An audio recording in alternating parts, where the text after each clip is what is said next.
welcome back to my channel, Stylish Hidden Treasures. My name is Mary and I'm a full-time reseller on both eBay and Poshmark.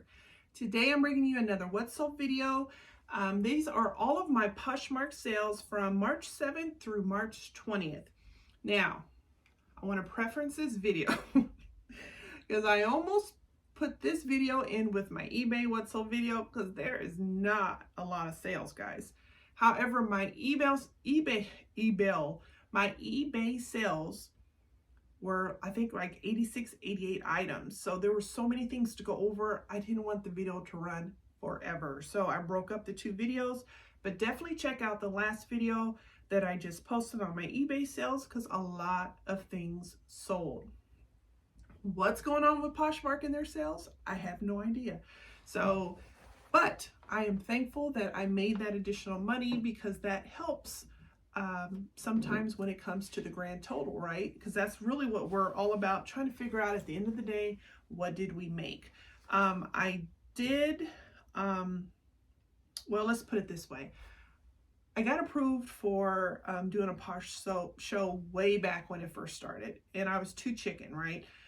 So then finally I reapplied and they approved me a few weeks back.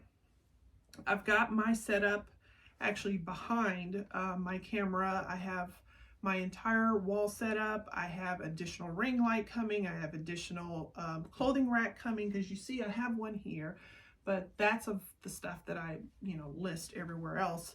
And so I am looking at that, or at least I'm still trying to wrap my head around it, but I am looking at that as an additional source of income, because even if you sell some stuff lower, but you sell all 50 of them, at the end of the day, that's a good day, right? Depending on what you sold and if you sold anything. So that's the part I'm worried about. All of the work putting in for the live shows and then maybe not selling anything. So let's cross our fingers and hope and pray in the next few weeks when I do start my first show that someone actually buys something. So that's the only new thing coming up with me and my Poshmark closet. But my sales, however, are very, very, very low. I mean, there were days where I didn't make any sales. And I know like sales are low everywhere, but guys, I have like 4,200 and something listings. So that's really hard for me to believe nobody wants anything in my closet, but I don't know. So it's a mystery, guys, but I'm hanging in there just like you are. So let's go ahead and get started. Like I said before, I had a total of 22 sales. The very first thing that sold was this dress, brand new with tags, came from the bins, sold for $23. After fees, I made $18.40. Then I got a vintage polo by Ralph Lauren sweater. Kind of was cool because it was like this pink mauve type of color. Sold for $34. After fees, I made $25.18. Then next I had this Nike windbreaker for women. This was sourced at the bins, as well as the Ralph Lauren sweater, sold for 20 bucks. Then after fees, I made 16.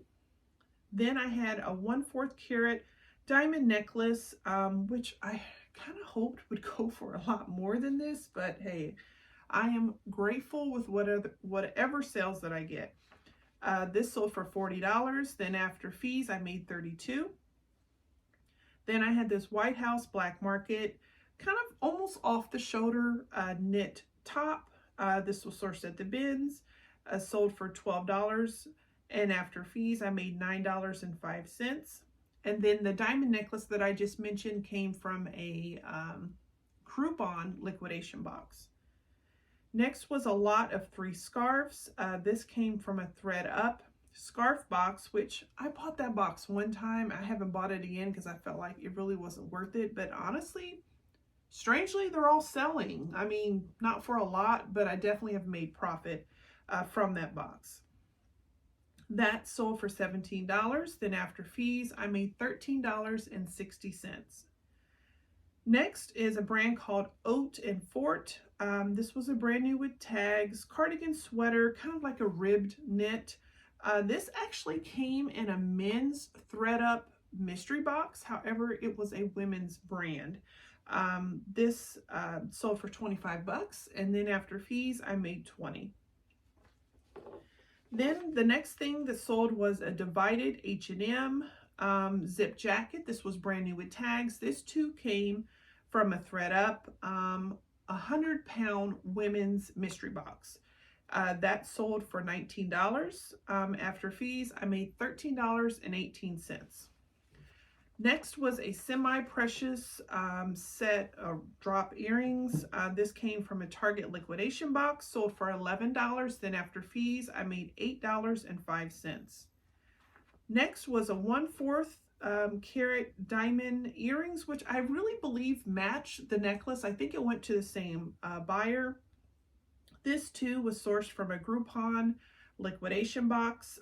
This box was, and I think I've mentioned this before, this box was so expensive. I think it was like $3,400. Like, I know, y'all. That was like back when I was really starting to go full time. I had left my, I guess you want to say my career of being in nursing for 27 years. In the last 10 years of my nursing career, I was at the federal government. So everything was very stable, you know, and then I decided I'm doing this full time. I'm going to do what I love.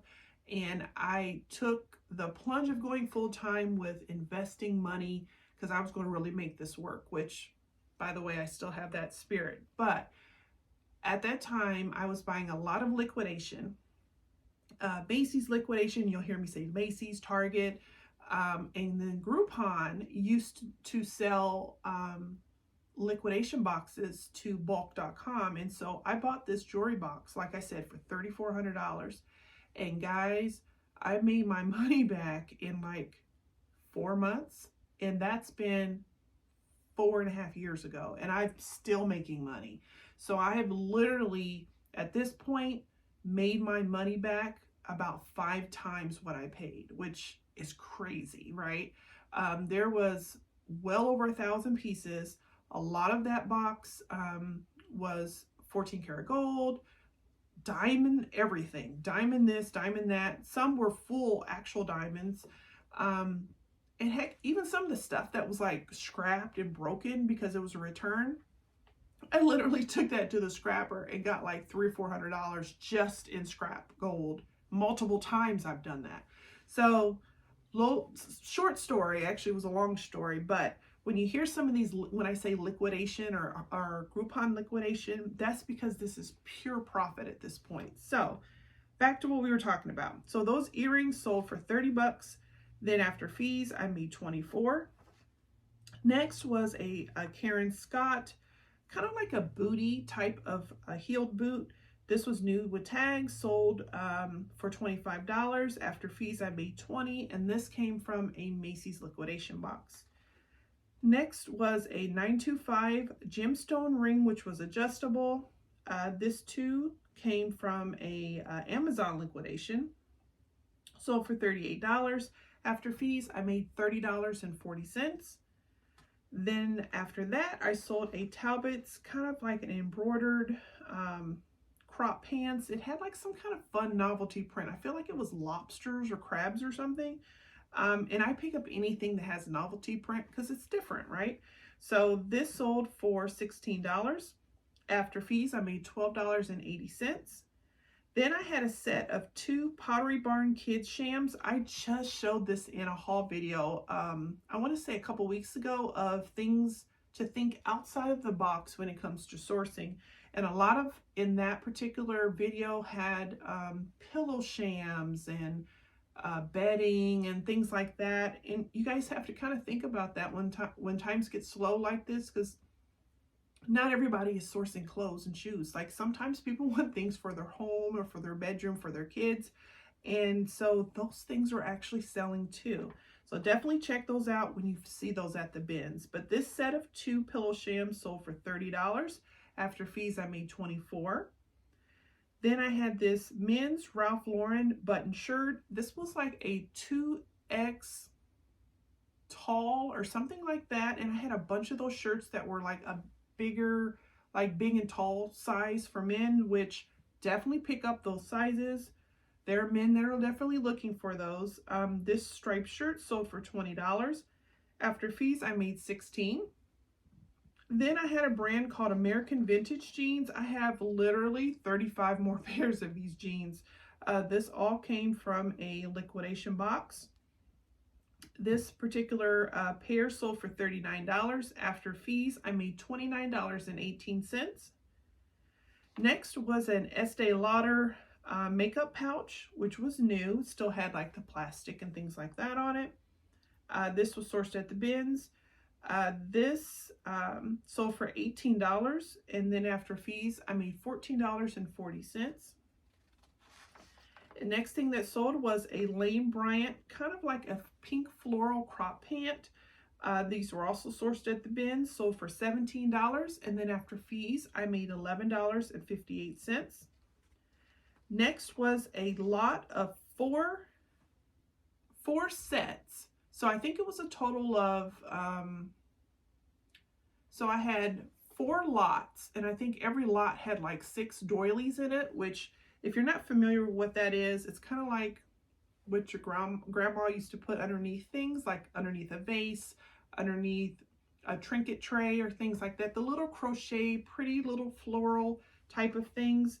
Well, a lady came and bought all of them, which, thank you. So that sold, I gave her like a rock star deal. So that sold for $55. Then after fees, I made $44. And guys, guess how much that cost me at the bins? $1.87 for all of those doilies. And I made 55. So that's why I always try to say, definitely check out your bins, guys, because there's a lot of things that are very lightweight that will make you a pretty good profit. And then the last thing that sold was a pair of Talbots, kind of like a wide leg red pant. Love Talbots, and Chico's also does really well for me as well. Sourced at the bins. This sold for $25. After fees, I've made $20. So the grand total, nothing to be excited about, guys, but I appreciate the sales, right? So the grand total after Poshmark took all their fees was $430.20. So if you break that down, what's that? $215 a week, which, you know, every time I want to go full-time Poshmark, I have a week like this and I'm like, oh, I gotta stay with eBay. So maybe the Posh shows that I do may make up the difference. I don't know. Maybe, maybe not. We'll see. But nevertheless, very low. So if you checked out the last video, you would know that on eBay, after all the fees, I made like $1,800 and something. On Poshmark, after all the fees, I made $430. So, you know, what can you do, right? I tell you what, though, I appreciate, even though I'm full-time on both platforms, I appreciate nevertheless having the additional sales from Poshmark, because that definitely helps make up the bottom line. So between the two platforms, after all the fees, we're looking at a grand total for those 2 weeks of $2,233 even. So I am more than appreciative of that.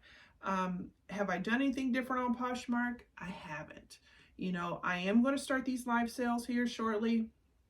I'm going to be very selective though on what I put on those shows, because I don't know about you guys. I don't know if anybody in this in the video or in the chat or anything like that, if you guys have done these shows, but I can't give away stuff for $2, $3, $4, $5. It's just not in me. So we'll see how I last on live shows.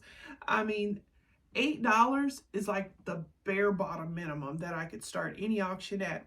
But then you have to be really selective on what you're choosing, right? Because if I know without a shadow of a doubt I can get $15, $20 for something, I don't know that I can risk giving it away for $8, you know? So I'm still wrapping my head around it. I am not jumping onto live shows like really, really fast, but I am starting to get the equipment I need. I got my cards for, you know, my auction numbered cards. I have my entire backdrop behind this video, which has everything set up.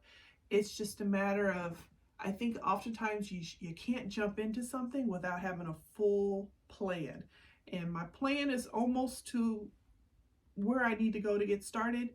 But tell me what your thoughts are on that. Because, you know, I just jumped in one the other day, and this lady gave away like, I don't know what kind of brand. It was like a designer.